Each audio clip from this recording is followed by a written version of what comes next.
Olá, senhores, olá, senhoritas, muito bem-vindos, muito bem-vindas a mais uma videoaula aqui no canal. Dessa vez, uma aula de História da Arte, dando continuidade aos nossos estudos sobre o teatro.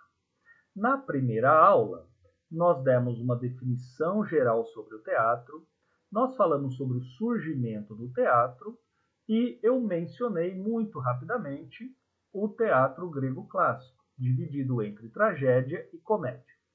Apenas enunciamos os representantes máximos da tragédia e o representante máximo da comédia, que é o Aristóteles.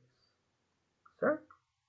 Nesta aula específica, então lá ficou uma introdução bem geral sobre o que é o teatro. Nessa nossa segunda aula, nós falaremos sobre os aspectos formais que constituem a tragédia. O que significa isso exatamente? Para que a tragédia seja tragédia, ou para que uma peça seja considerada tragédia, são necessários alguns elementos.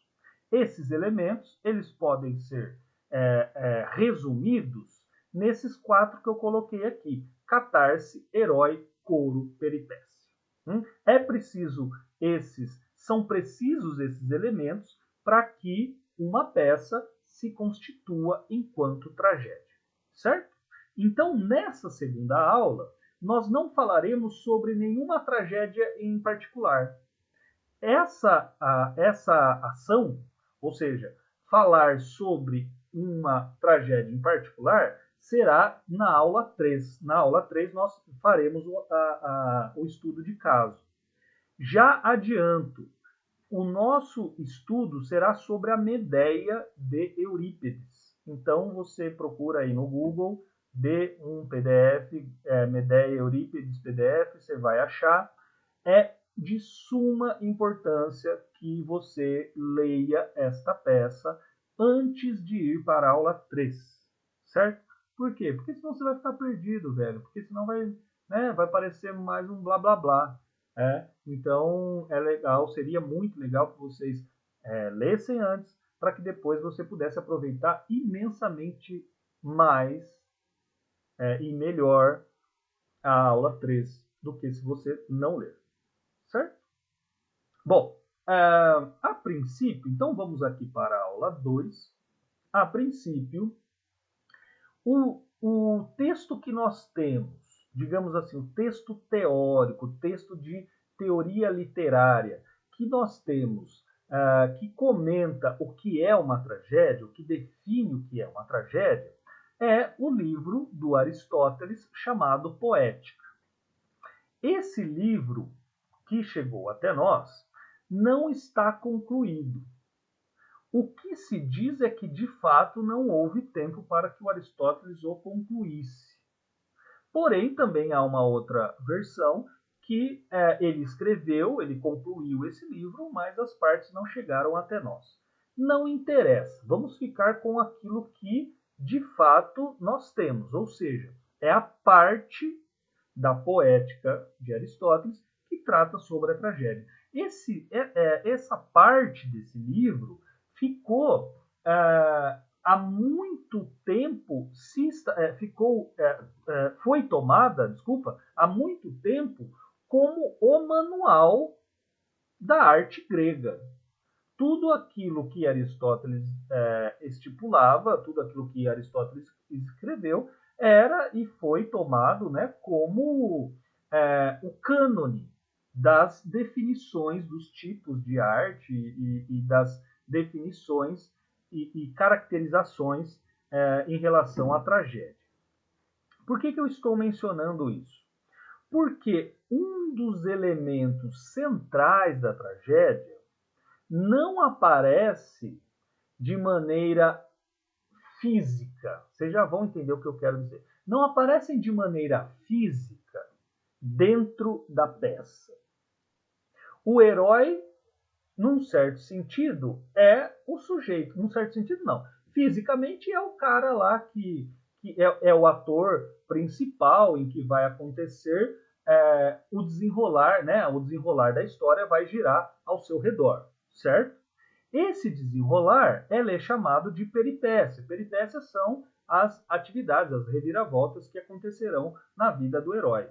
Também se vai, né, visualmente, sensivelmente, você vai ver lá o desenrolar da história.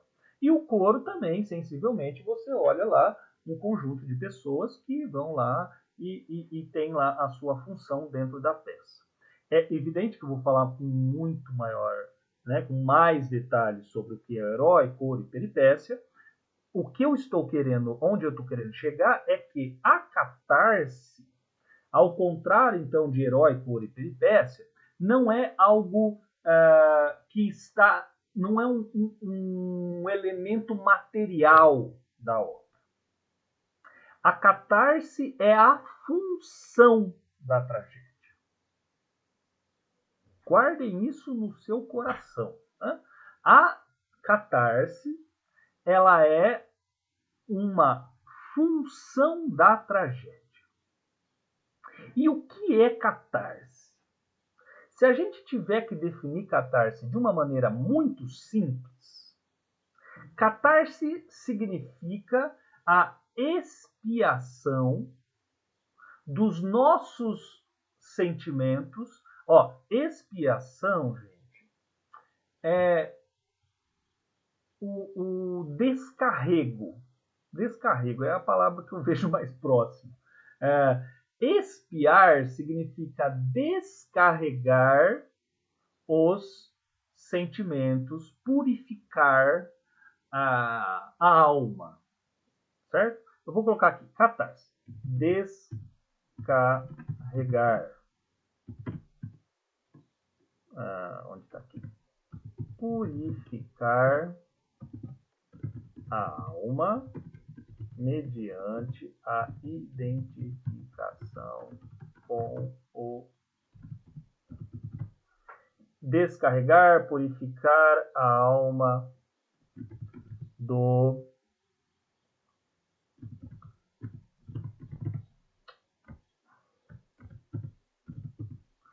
gente, espectador, mediante nossa, a minha datilografia aqui está cinza. Catarse, descarregar, purificar a alma do espectador mediante a identificação com o herói. Certo? Veja que puta definição. O quanto de coisa que está dentro desta definição. Certo? Descarregar, purificar a alma do espectador. A alma que eu quero dizer é os sentimentos, os impulsos, aquilo que é imaterial, certo? Descarregar todas esses impulsos, esses sentimentos, a partir da identificação que o espectador tem para com o ator, para com o herói. Lembre-se que na definição da aula 1 sobre teatro, eu disse que essa cumplicidade, essa interação entre espectador e herói ou ator, ela deve existir. Se não existir, não é teatro. Certo? Agora, no caso específico aqui da catarse, por exemplo, você está dentro da plateia, você é o público, você é o espectador, você assiste a peça e aquelas situações pelas quais o herói passa, você é capaz de entender os motivos daquela ação, você é capaz, inclusive, de se colocar no lugar do herói. E ao fazer isso, dirá Aristóteles, os nossos sentimentos, os nossos impulsos, eles são educados.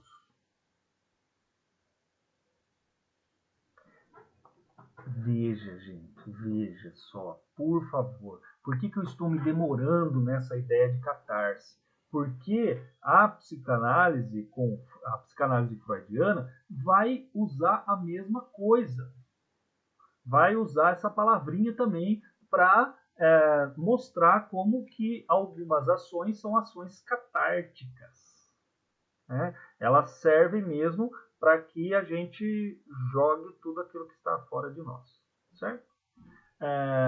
Bom, no caso, então, aqui da tragédia grega, o herói, ele tem... Então tá. Para que, vejamos, para que nós que estamos no público, para que nós olhemos para o herói, para que nós nos identifiquemos com ele e, portanto, para que as nossas sensações, os nossos desejos sejam transportados para o herói e, portanto, para que arrefeça, né, para que possamos nos sentir descarregados e aliviados das nossas tensões,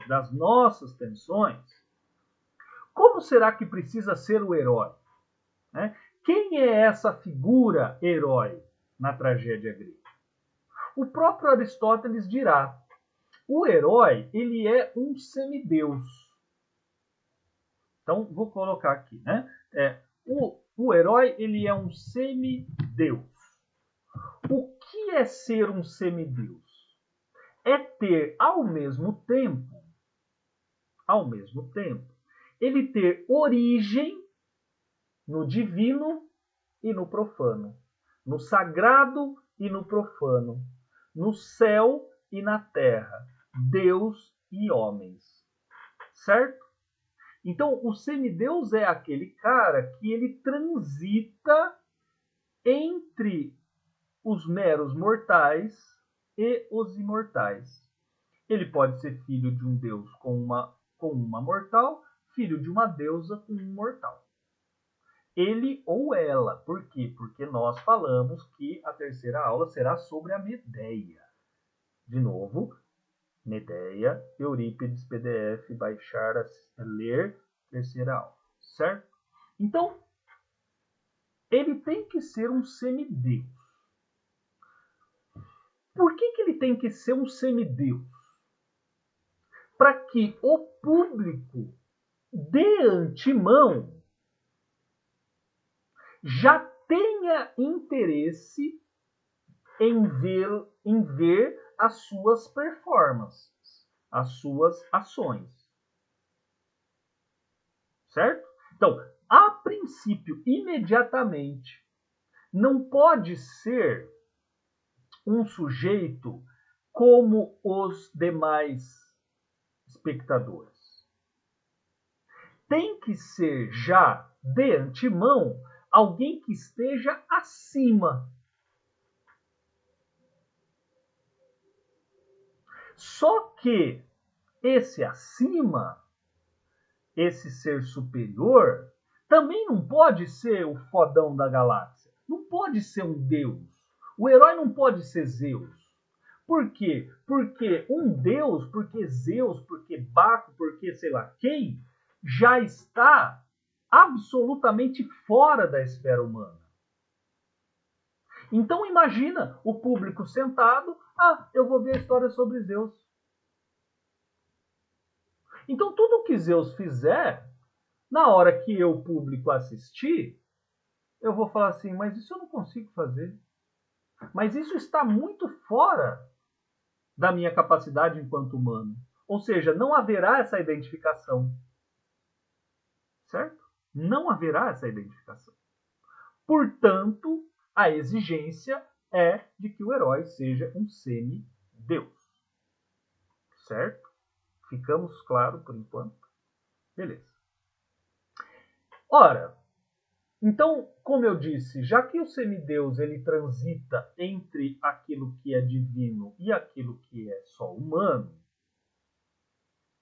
significa, evidentemente, que ele tem certas qualidades, certas virtudes, significa que ele tem uma areté, né? Ele tem a excelência em algumas coisas, mas ele é falho também, afinal de contas, o ser humano é falho. Então veja, em outras palavras, o Aristóteles dirá o seguinte: o herói, ele não pode ser demasiadamente bom. Por quê? Porque demasiadamente bom ninguém é, não haverá essa identificação. Ele não pode ser demasiadamente inteligente. Ele não pode ser demasiadamente corajoso. Ele não pode ser demasiadamente fiel. Ele não pode ser demasiadamente qualquer virtude, sábio, enfim. Ele não pode ser. Ele tem que ser sábio a tal ponto em que aqueles que o assistem sejam capazes de dizer: bom, se eu me aprimorar nisso, eu consigo ser de fato corajoso. Eu consigo de fato me assemelhar a esse semideus, ao ator em questão, né? Ao herói sendo representado pelo ator em questão. Então vejamos um exemplo. Eu prometi a mim mesmo que eu vou tentar o máximo possível não falar sobre exemplos, embora isso ajude a entender a aula. Eu vou guardar todos os nossos exemplos, as ilustrações para a terceira aula. Ficaremos no aspecto formal. Mas, hora ou outra, nós precisamos fazer isso para que fique mais claro para todos. Então imagine, o cara, ele não é, né, o semideus, ele não pode ser totalmente corajoso. Ele não pode enfrentar os seus medos, a todos os seus medos, de maneira irrefreável. Por quê? Porque não haverá identificação, certo? Ou seja, não haverá o momento, não haverá a catarse. E a catarse ela é indispensável, afinal de contas, ela educa os sentimentos, certo? É dessa a ideia. Se você não entendeu o catarse, volta à aula ou me pergunta aqui no canal e a gente resolve, certo? Bom, então o semideus, ele não pode. Então o herói, ele não pode ser absolutamente corajoso. Ele tem que ter alguns pontos fracos, né? Ele tem que ter medo de algumas situações. Ele tem que ter medo de algumas coisas. Por quê? Porque isso irá fazer com que o público, com que o espectador se identifique. De que modo? Então, assim, bom, eu sou o espectador, eu tenho medo de, sei lá, barata. Eu tenho medo de barata. Eu entendo, a partir das ações do herói, eu entendo que há coisas para temer muito mais sérias, muito mais graves do que o medo pela barata. Que a vida exige de cada um de nós uma coragem que o medo de barata parece ser infantil, né? Parece ser ninharia, nada próximo a todas as circunstâncias que os homens devem passar para poder evoluir, né? Digamos, para conseguir formar as suas virtudes, né? Para ser um sujeito virtuoso. Lembrando que a virtude é o ponto último do homem grego, né? Atingir a virtude, atingir a excelência é o fim último do homem grego. Então, ao assistir a peça, eu falo, mano, eu aqui com medo de barata, eu com medo aqui de não conseguir vender todos os peixes que eu pesquei no dia. E existem tantas outras coisas para ter medo. Por exemplo, o medo que uma doença me traz. E olha, sou super saudável. O medo que a morte de um querido, né, a tristeza que a morte de um ente querido pode produzir. E eu aqui me debatendo, eu aqui super ansioso se eu vou conseguir vender todos os peixes ou não. Existem coisas muito mais, de novo, né, muito mais sérias, muito mais graves. A vida exige de cada um de nós uma fibra moral muito mais enrijecida e fortalecida do que ficar me preocupando com coisas desse tipo. De novo, com ninharias, com quinquilharia, sabe? Com mimimi. Mimimi a gente usa muito hoje. Você fica falando aí de mimimi, você fica fazendo um discursinho aí, adote cachorro, adote papapá, mas você, velho, você lá tem 5 cachorros, você aluga, você contrata alguém para passear com seu cachorro, você come carne, você se vale lá de cosméticos, você não tá nem aí para coisa, mas fica aí falando adote cachorro. Ah, vai se catar, rapaz. Vai olhar para a sua vida, né? Vai se preocupar com coisas mais importantes do que só adotar o cachorro. Vai cuidar do seu cachorro. Vai deixar de consumir carne. Tá vendo? Então, essa é a ideia. O herói, ele tem feitos enormes. Porém, ele tem certas fraquezas. E essas fraquezas, então, dirá o Aristóteles, elas devem existir. Essas fraquezas, elas precisam existir. Por quê? Mas esse trem tá... Porque serão essas fraquezas que servirão de entrada. É como se fosse uma fissura, lá, uma ranhura na personalidade do herói, pelo qual o público e o espectador entrará. Se não houver essa rachadura, se não houver essa fissura, impossível. Né? Impossível haver identificação. Por quê? Porque aí o cara é um sujeito de mármore, né? Irresoluto, sério, íntegro, enfim. E ele não pode ser. E o herói não pode ser. Bom,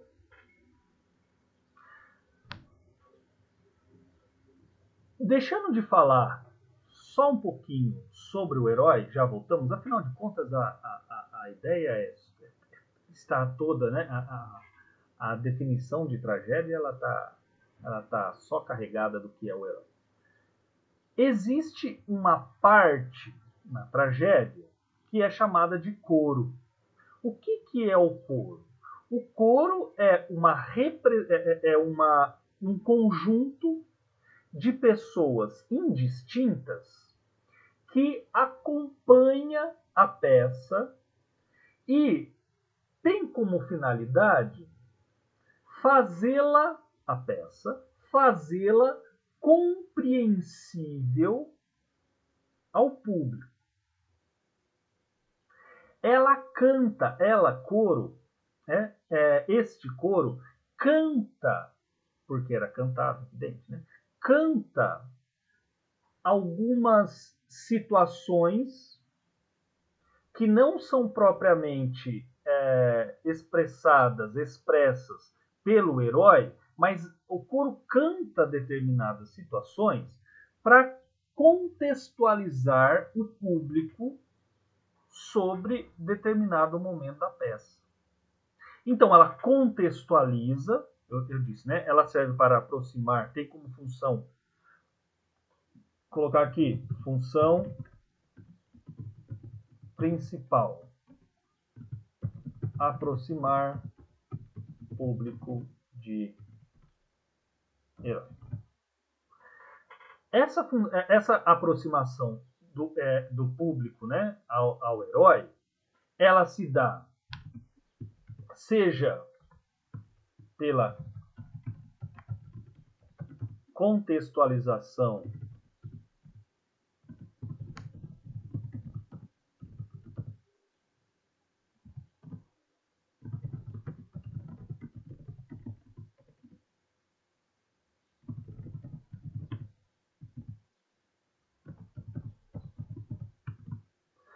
seja a partir da contextualização de um determinado ponto em que se passa lá a história. Então, agora, Medeia recebe a visita de seu ex-marido Jazão. Jazão entra e aí há uma caracterização de Jazão, há uma caracterização de Medeia e depois os dois personagens se interagem, coloquemos assim, em primeira pessoa, certo? Seja então por contextualizar um determinado ponto, eu vou colocar aqui, ó, contextualização de uma determinada passagem da obra. Fica melhor. Contextualização de uma determinada passagem da obra, seja por expressar determinado juízo. Então, o coro também é aquele que fala, por exemplo, coitado dos filhos de Medeia que... Eu não vou falar porque vocês lerão, certo? Coitado dos filhos de Medeia que agora sofrem... Ou então, Medeia com os seus olhos de raiva, seu espírito imbuído na ira, porque seu ex-marido, porque Jazão, a quem lhe fez juramento, agora a deixou para parará. Então, se você se perdeu no meio da obra, o coro vai lá e te ajuda a entender e já sugere determinadas sensações. Você fala, nossa, é verdade mesmo, né? Eu estava aqui comendo uma pipoca, não, mentira. Eu estava aqui pensando em tal coisa, mas é verdade, ela só fez isso porque aconteceu tal. Ou ele só fez isso porque aconteceu tal. Certo? Bom, essa função do coro em contextualizar, ela é importante por quê? Porque para que se componha efetivamente a tragédia, é necessário que ocorram reviravoltas, ocorram situações que são muito ricas em detalhes e numa quantidade muito grande, num espaço de tempo muito curto. Afinal de contas, as apresentações elas não duram muito.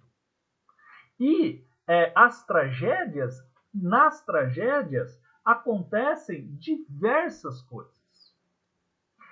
Em resumo, gente, a peripécia, o que ela é?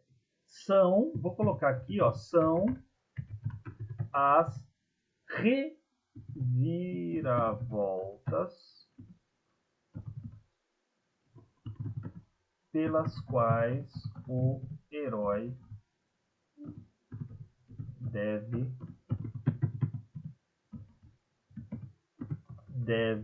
passar. Peraí, deixa eu colocar esse deve aqui.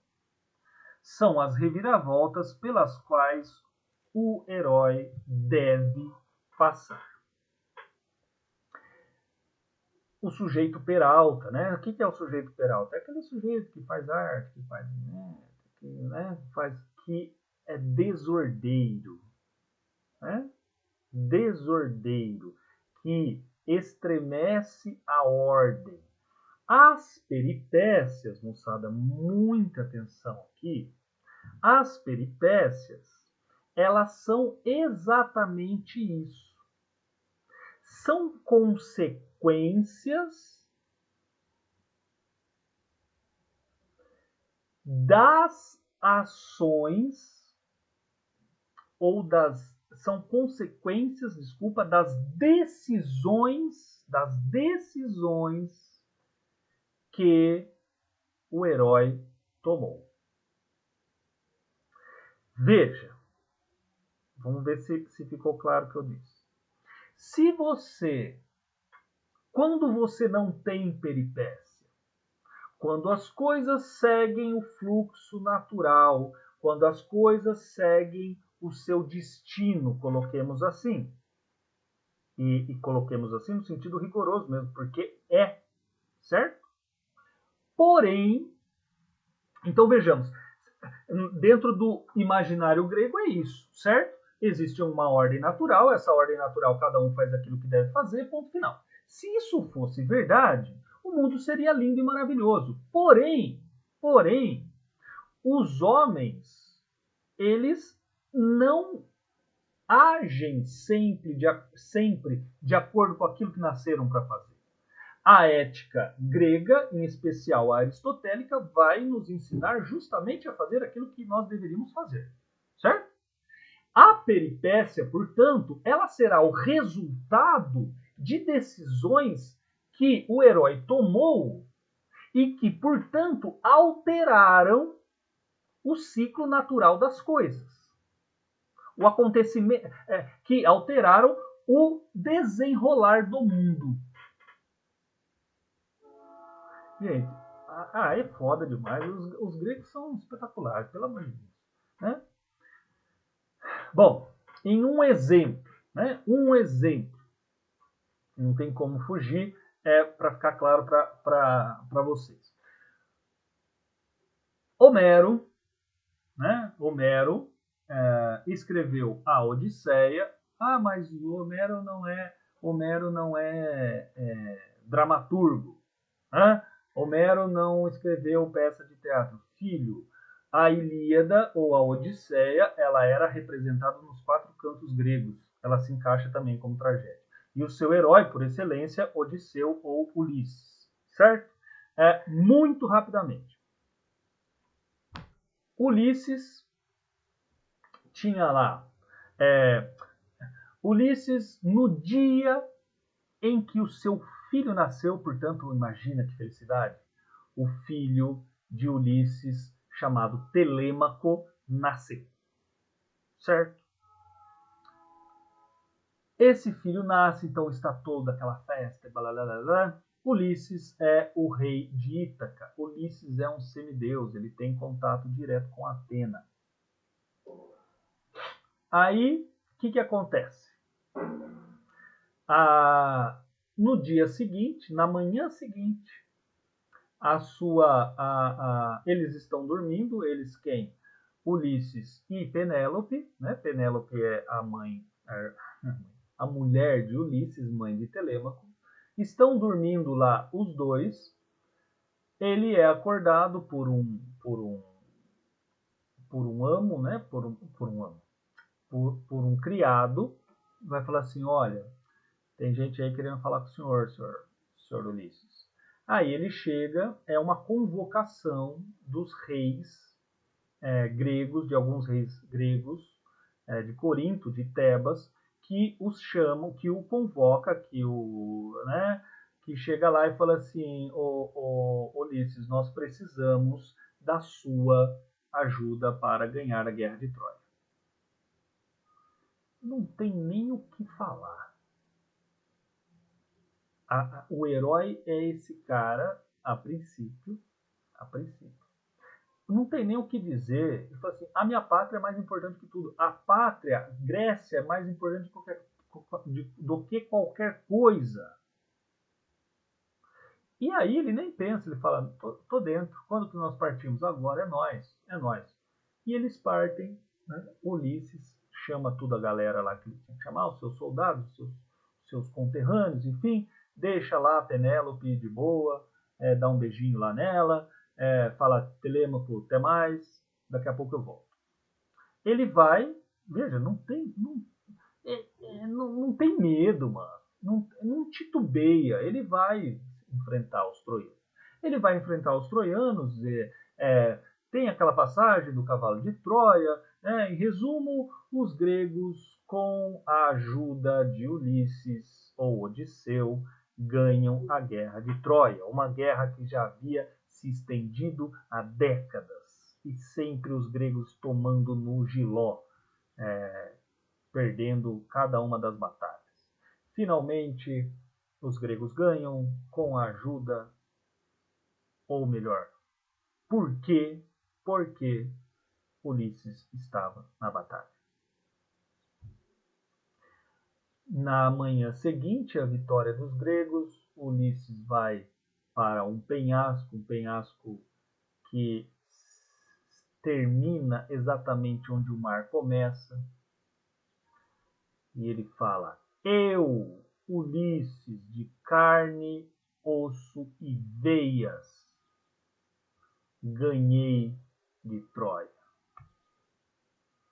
Seus filhos de uma égua, vocês não me ajudaram a ganhar a guerra. Ou seja, os deuses não tomaram partido na guerra.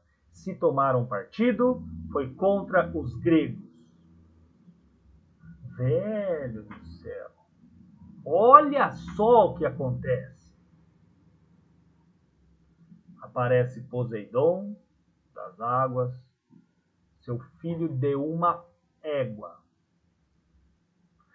Não fosse eu, o seu cavalinho de madeira, não teria entrado em Troia. Não fosse eu matar Tiresias. Tiresias não. Como que chama, cara? O cego lá, esqueci. Não fosse eu matar o vidente, né, de Troia. Por quê? Porque o vidente de Troia falou assim, velho, não aceita esse bagulho. Falou pro rei de Troia, né? Não aceita esse bagulho, não aceita esse cavalo, não. Se você aceitar, você tá full. E aí não deu jeito. Então, e aí o que aconteceu? Aí o Poseidon foi lá, mandou uma serpente, essa serpente comeu esse vidente, que eu tô tentando lembrar o nome e não me lembro. Né? Comeu, foi lá e comeu o vidente.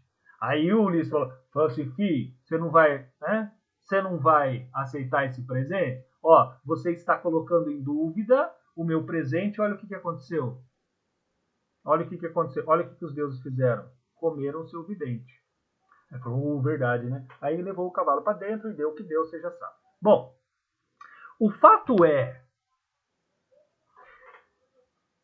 essa atitude do herói, essa atitude de Ulisses ter falado, eu, Ulisses, um homem de carne, veias, carne, osso e veias, ganhei a guerra de Troia. Essa presunção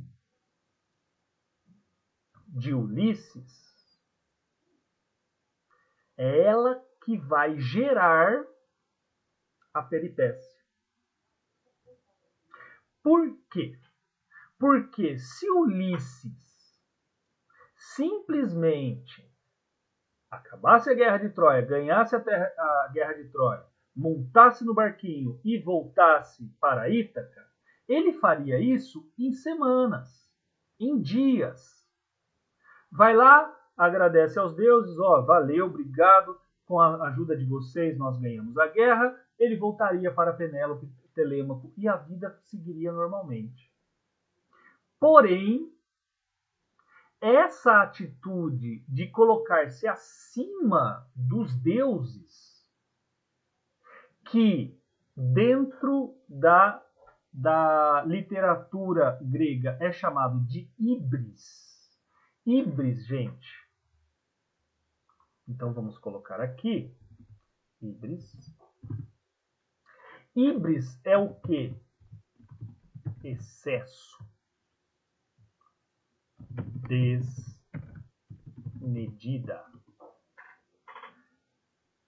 Porque, então onde o herói pecou?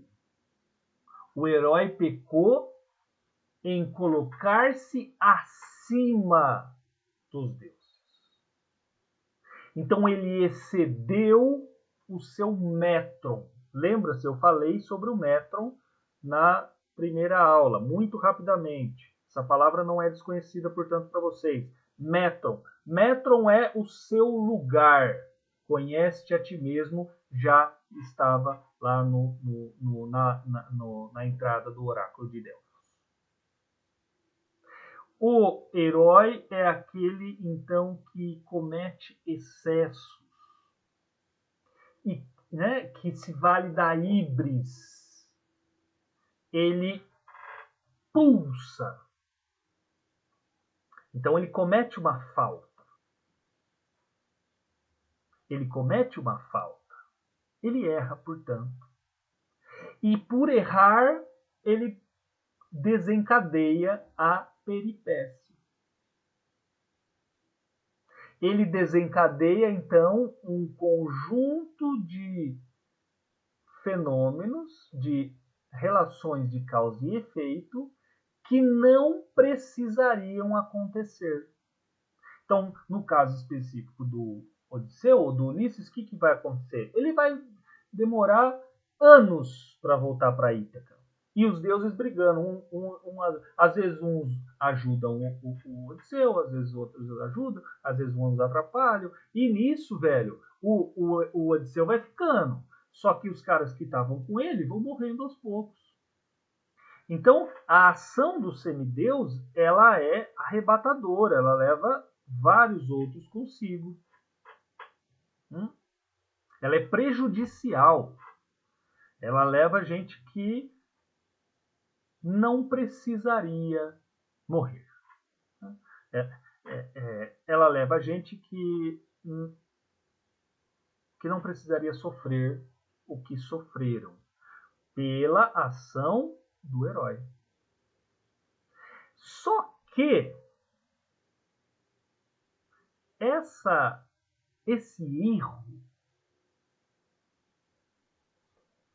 esse erro, ele vai sendo, ao longo da peça,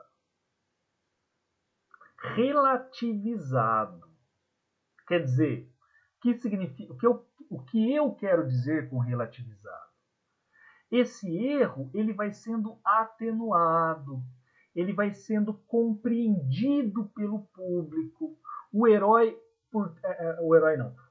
público, portanto, ele vai se condoendo, ele vai se identificando com o herói. Ele vai falar, puta merda, eu acho que eu faria a mesma coisa. Então todo sofrimento que o herói começa a passar será um sofrimento excessivo para aqueles que assistem. Então fala assim, mas não precisava ficar tudo isso. Mas será que todo mundo podia morrer?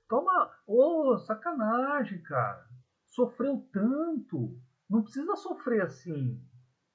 E vai mostrando, né, as peripécias, a peripécia, ou seja, o conjunto dessas reviravoltas, dessas alterações do curso natural da história ou dos acontecimentos, elas servem para que haja, né, para que vá acontecendo essas purificações, esse descarrego, né, esse descarrego das emoções. Então, o herói, Ulisses no caso, ele trai, mas também ele fala que ele ama a esposa para sua amante, né, a Calipso. A Calipso propõe pro Ulisses, fala assim, Ulisses, fica comigo, velho, eu te torno imortal. Você não vai achar a mulher mais bela que eu no mundo. Aí ele fala assim, velho, ele passou 5 anos dentro da ilha de Calipso fazendo isso que vocês estão imaginando. 5 anos, uma ilha só de mulheres, comida, bebida à vontade. O cara passou 5 anos lá perdido. Até que a hora que a Calipso, obrigada, propõe que ele fique na ilha e ela o tornaria imortal, ele fala assim, mais vale um segundo com Penélope do que a vida toda com você. Parafraseando é assim, é mais bonito do que isso que eu estou falando. Mas vale um segundo com Penélope do que a eternidade com você. Mas, velho, é bonito. Então o público vai lá e fala assim, mano, olha só. Ele não fez por mal. Essa é a ideia. Ele não fez por mal. Ele agiu porque assim deveria agir. Ele não agiu por falta de caráter. Gente, os gregos são foda, né? Ele não agiu por falta de caráter. Ele agiu porque cometeu um excesso. Cometeu uma falta, mas não de caráter. Afinal de contas, ele é um herói, certo? E aí, né, o cara fala tudo o que fala, sendo que ele ficou lá 5 anos dando uma bimbada com a Calypso. E, né, chega de contar. Então é isso, mano. Então é isso que nós falaremos sobre. É assim que a tragédia grega se coloca.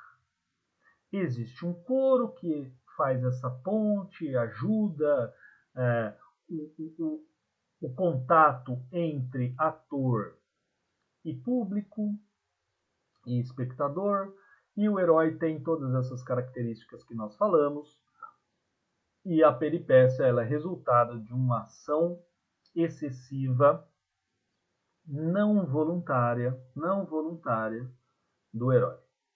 Não voluntária significa foi um deslize, um deslize que vai dar tudo que vai dar, mas foi um deslize, certo? Bom, para então a nossa próxima aula, nós falaremos sobre a Medeia. E por que eu peguei a Medeia?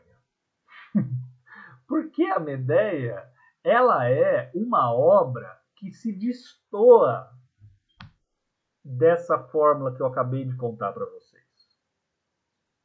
A Medeia ela é uma ruptura do teatro da tragédia tradicional. Não que vocês tenham que esquecer isso, por favor, afinal de contas esses elementos estarão todos presentes. Porém, a Medeia ela é uma vanguarda. A Medeia ela é uma peça e Eurípides também é um dramaturgo que está além do seu tempo. Quer dizer, ela é mais sensacional ainda do que obras mais tradicionais como o Édipo. Né? Como o Édipo. Beleza, gente? Espero que vocês tenham gostado. Espero que a viagem tenha sido boa. Na próxima aula, então, Medeia na cabeça. Continuamos aí os nossos estudos. Qualquer dúvida, me procure aí no canal. Estamos sempre à disposição. Beleza? Muito obrigado pela paciência.